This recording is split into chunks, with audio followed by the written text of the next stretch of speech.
Alright, we are now on page 5 of our notes.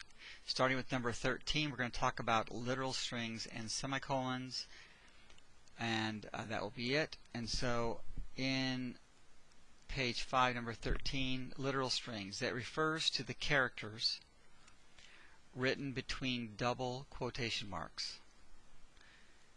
Literal string refers to the characters written between double quotation marks.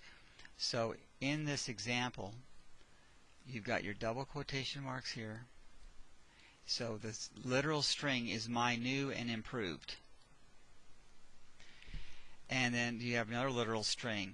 Now this literal string, the question is, what does it start with? Well, the first part of it is a space. So spaces are part of literal strings.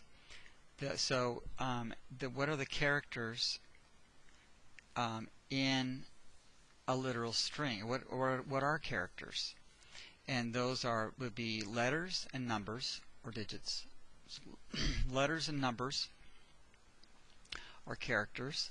Spaces are characters. Punctuation marks are characters. And symbols are characters. So all the characters between the quotation marks of a literal string will be printed or displayed on the screen exactly as they appear between the quotes.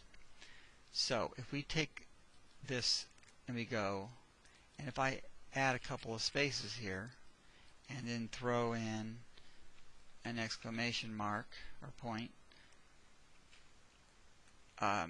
anything I do inside these quotation marks is going to be printed exactly like that.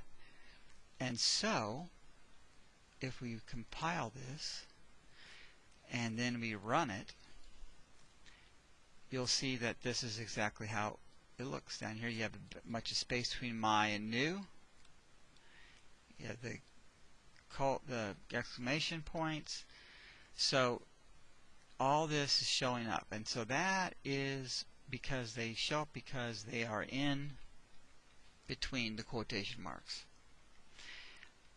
The next thing is semicolons. Semicolons go at the end of program statements. So we're going to clean this up here. Ooh. Alright, so let's clear this. So you'll notice that here's a program statement and it ends with a semicolon. Here's another program statement that ends with a semicolon. So program statements are ones that are actually do something. So the class header up here is not really doing anything. It's establishing a landmark here. This is a class. The main method is a method header.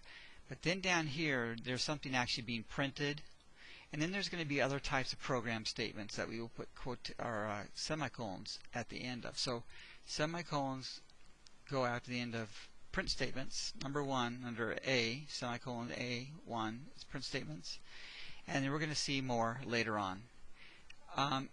Letter B, they're not used after the following items. So class header and the main headers do not contain the semicolons.